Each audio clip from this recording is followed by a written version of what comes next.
Hey guys, this is Ascendance here from 4FS Gaming, and in this video I want to talk to you about what I believe is the absolute best ability for the raid. And if I'm going to be completely honest, I think it is actually the best ability for most other PvE activities in Destiny 2 as well. Now in the first game, Striker was my favourite subclass, but one of its abilities always seemed a bit lackluster, and that was the Pulse Grenade.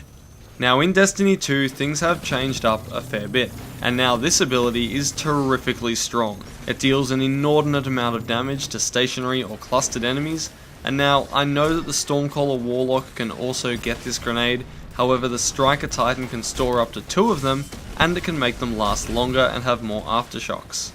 The Striker Titan can also use shoulder charge hits to drastically reduce the cooldown of their grenade as well, meaning they are able to use it much more often. Let's have a look at how it handles itself in the raid, because at the end of the day, if an ability isn't strong in the endgame, you probably won't be using it a whole lot. Here we can see how the Pulse Grenade is able to stun and kill bathers in the bath encounter with extreme ease, so that there is no need to ever leave your plate while engaging them.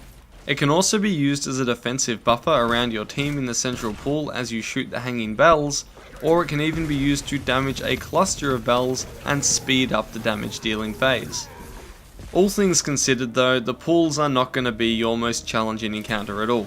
The Pleasure Gardens is where it really heats up, and it's also where this grenade really shines. With 2 pulse grenades at the ready, a striker should be able to pretty easily solo kill one of the war beasts, even if you have only managed to activate a couple of plants. When your damage multiplier gets even higher, up around 60, 2 grenades can be thrown onto a dog and it will take care of it while you move on to another target. Even 1 or 2 strikers using this ability is a real massive help to the team as a whole. Having the ability to dish out huge amounts of damage really does make the whole encounter way more forgiving, as you can even get seen by the dogs a bit earlier than otherwise and still get through alright. The Gauntlet doesn't really have a specific purpose where these grenades shine, but the fight in the throne room with Emperor Callus is made a lot easier if you have high damage being laid down onto the boss. Pulse grenades can really amp up the damage that you can deal, and combined with the Night Stalker's tether, or empowering rifts from the Warlock, you can really cut down Callus's health astonishingly fast. Now in a more general sense, both throughout the raid and outside of the raid, the Pulse Grenade is a superb ability for bursting damage onto high ranking targets, and it will often stagger them for a few moments, getting more damage on and allowing you to mop them up.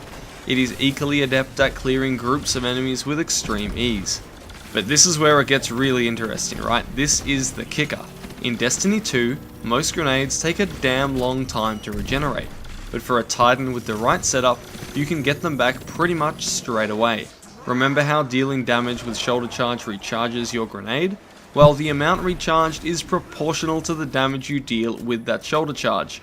And as the discharge from the shoulder charge impact has an area of effect radius, you can actually charge into a group of enemies and potentially refill from 0 grenade energy to 2 full grenade charges. Okay, but it gets better. This is where it gets really, really good. If you have the exotic helm Insurmountable Skullfort, you will see that it allows you to both regenerate health and fully reset your melee ability if you get a kill with that melee ability. So if any enemy dies in your shoulder charge radius, you will not only reset grenade energy, but you will be able to repeat the progress again, and again, and again. In the raid, Scions and the smaller war beasts will instantly die if you shoulder charge them, so you should be looking at these enemies as free packets of grenade energy. Now for this reason, the Skullfort is currently my number 1 exotic. When I'm playing Striker, it does not leave my head, because it allows me to abuse the very strong pulse grenade over and over again for astounding damage. Try this out in the raid guys, it is a huge help, take it from me. But it also works wonders anytime you need a large burst of damage, and is helpful in everything from nightfalls to public events. Now we are moving to a new schedule of uploads here at 4FS Gaming, with me, Ascendance, having a video for you every Friday, and Crowned Ponyo will have a video for you every Monday. Stay tuned for more Destiny content on the way, and don't worry, we will still be making videos for Titanfall 2 as well. Remember to check out our Twitch channel in the link below for regular streams of a variety of different games. If you like this video, give us a thumbs up, and please subscribe if you would like to see more. Thank you so much for watching.